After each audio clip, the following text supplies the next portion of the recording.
نبی کے زمانے میں بھی ایسا ہوتا تھا کہ بعض عورتیں یہ دانتوں کے درمیان خلا پیدا کرتی تھیں جس سے دانت خوبصورت لگیں. نبی صلی اللہ علیہ وسلم نے لعنت فرمائی ان عورتوں پر, المتفلجات, جو اللہ کی اس تخلیق کو بگاڑتی ہیں. بھائی ڈینٹنگ پینٹنگ کی اجازت نہیں ہے, اسی میں لپائی پتائی کر لو, تھوڑا تیزاب سے نہا لو, صاف ستھرے ہو جاؤ گے. بس اتنا تھوڑی ہے کہ ناک پتلی کر دی اور یہ کر, جیسے گورے کر رہے ہوتے ہیں. گورے کہتے ہیں ہمیں اپنی باڈی پہ اختیارات ہیں. آپ نے ان کے بال دیکھے ہیں؟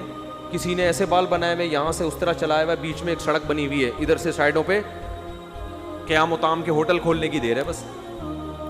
ٹھیک ہے نا. اسلام نے اس پہ کیا کر دیا؟ پابندی. بھائی پورے سر کے بال رکھو, یہ پورے بال ٹینٹ کراؤ. یہ جو ڈیزائن بنا رہے ہو نا عجیب عجیب سے, یہ کھوپڑی تمہاری نہیں ہے کہ پیالہ رکھ کے کاٹ رہے ہو بال. کبھی یہ ڈیزائن بنا رہے ہو, انسان کے بچے بنو, تم غلام ہو. جیسے ماں باپ پابندیاں لگا رہے ہوتے ہیں نا اپنے بچوں پہ, بھائی تو کیا شکل بنا کے گھوم رہا ہے, تو اللہ بھی پابندی لگا رہے ہیں, تم میری مخلوق ہو, تمہیں اپنا ڈیزائن چینج کرنے کی اجازت نہیں. ہاں ایکسیڈنٹ میں کسی کی ناک خدا نخواستہ ٹیڑھی ہو گئی, یا کسی کے دانت بہت زیادہ باہر نکلے ہوئے تھے, جو ایک عیب ہے, اس عیب کو ختم کیا جا سکتا ہے. خوبصورتی کے لیے تبدیلی جائز نہیں ہے. تو جو مذہب آپ کو دانتوں کے درمیان خلا پیدا کرنے کی اجازت نہیں دے رہا, جس ڈیزائن سے خدا نے دانت پیدا کیے ہیں اس ڈیزائن میں چینجنگ کی اجازت نہیں ہے, وہ آپ کو اپنے آپ کو قتل کرنے کی اجازت کیسے دے گا؟ رہا یہ مسئلہ, گورا کہتا ہے کہ اس زندگی کا کیا فائدہ جس میں ٹینشنیں بہت ہیں اور ہم بستر مرگ پہ پڑے ہوئے ہیں, گردے بھی فیل ہو گئے, 3 مہینے بعد تو ڈاکٹر نے کہا ویسے ہی مر جانا ہے, تو زندگی کا کیا فائدہ؟ مذہب کہتا ہے اسی زندگی کا فائدہ ہے. یہاں صبر کر کے اب جو تمہارے اعمال میں نیکیاں بڑھنا شروع ہو رہی ہیں, یہ صحت والی زندگی میں یہ سہولت آپ کو میسر نہیں تھی. آپ کو یہ سہولت میسر نہیں ہے, مرنے کے بعد ہوگا, دروازہ بند. ابھی یہ سہولت میسر ہے تو اللہ نے بتا دیا کسی کی زندگی خوشیوں میں گزرتی ہے, کسی کی ٹینشنوں میں.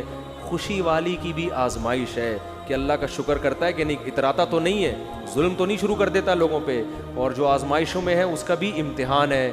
تو کسی کو بستر پہ لٹا کے آزمائے گا, کسی کو کینسر میں ڈال کے آزمائے گا, کسی کی بیوی کو بھگا کے آزمائے گا, ٹینشن دے کے آزمائے گا.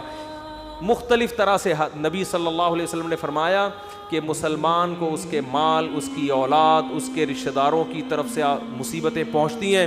حتیٰ لقی اللہ طاہرا مطہرا, کیا پیارے الفاظ ہیں. جب اللہ سے ملے گا سارے گناہ دھل چکے ہوں گے ان ٹینشنوں کی وجہ سے. تو جتنی لمبی زندگی ہے بھائی, ڈاکٹر نے 6 مہینے کہہ دیا کہ مر جائے گا, تو آپ کو پہلے مارنے کی اجازت نہیں ہے. کانسیپٹ کلیئر کر دیا نا, گوروں کے کانسیپٹ بولو کلیئر نہیں ہے. تبھی وہاں قانون سازی ہوتی ہے, خودکشی اللیگل ہے, پھر بھی کر رہے ہیں. ہمارے ہاں بھی اللیگل, لیکن خودکشی سے بچانے کا گورنمنٹ کی طرف سے کوئی انتظام نہیں ہے, پھر بھی خودکشی کا ریشو کم ہے. میں آسٹریلیا میں گیا نا, جتنے ایسے پوائنٹ ہیں نا وہاں پہ جہاں سے کوئی گر کے اپنے آپ کو مرا سکتا ہے, وہاں انہوں نے باڑ لگائی ہوئی ہے, بندہ نہ جائے یہاں پہ. کوئی بھی ایسی جگہ نا جہاں ان کو یہ خطرہ ہے کہ لوگ اپنے آپ کو آ کے مار سکتے ہیں, گورنمنٹ نے وہاں پہلے سے انتظام کیا ہوا ہے کہ لوگ نہ مریں. ہمارے یہاں کوئی انتظام ہے؟ ہمارے یہاں مارنے کے انتظام ہے. بارشوں میں کھمبے سے چپکنے کے پورے انتظام ہے, پھر بھی جتنے لوگوں کو چپکنا چاہیے اتنا چپکتے نہیں. خودکشی کرنے والوں کے پاس تو بڑا اچھا آپشن ہوتا ہے بارشوں میں, کسی بھی کھمبے سے عید ملو جا کے, بدنامی بھی نہیں ہوگی اور آپ مر بھی جاؤ گے. کیا خیال ہے؟ کراچی میں بارشوں کے دنوں میں کسی بھی کھمبے سے آپ عید ملنے, واپسی کھمبا نہیں, آپ چھوڑ دیں گے, کھمبا نہیں چھوڑے گا آپ کو. ٹھیک ہے, اگر آپ کو احساس ہو بھی جائے گا نا میں نے غلط خوشی کی ہے, کھمبا کہے گا مجھے بہت مزہ آ رہا ہے. آپ کھمبے کو چھوڑ دیں گے, کھمبا آپ کو نہیں چھوڑے گا. یہ کراچی میں خصوصی پیکج ہے خودکشی کرنے والوں کے.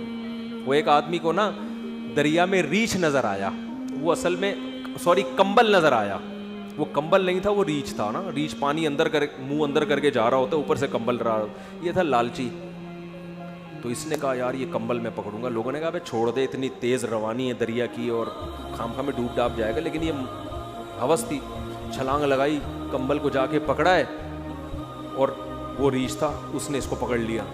اب اس کو گھسیٹ کے لے کے جا رہا ہے. یہ کشتی لڑ رہا ہے نا پانی کے اندر. لوگ یہ سمجھ رہے ہیں کہ یہ کارپیٹ کو اس کمبل کو لینے کے لیے نا بہت لہروں سے لڑ رہا ہے. لوگوں نے کہا ابے بھائی جان بچا, کمبل چھوڑ دے. کہتا ہے میں کمبل چھوڑ رہا ہوں, کمبل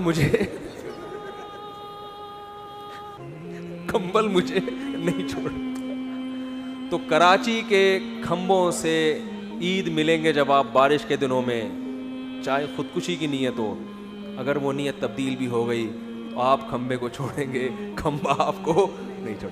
تو کتنی فیسلٹیز ہیں ہمارے یہاں خودکشیوں کی, اتنے سارے انتظامات ہیں,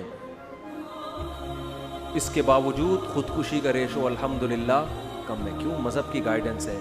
بھائی ٹینشنوں سے بچ کے اپنے آپ کو مارو گے نا, اس سے بڑی ٹینشن میں آؤ گے, بچو گے نہیں. آزمائش میں وہاں ابھی تو تسلی ہے, شاید وہاں کچھ اچھا ہو جائے, ٹھیک ہے نا, یہ تسلی بھی کیا ہو جائے گی, ختم. بہت ساری چیزوں میں گائیڈنس کی ضرورت ہے, مذہب کے علاوہ کوئی گائیڈ نہیں کرتا.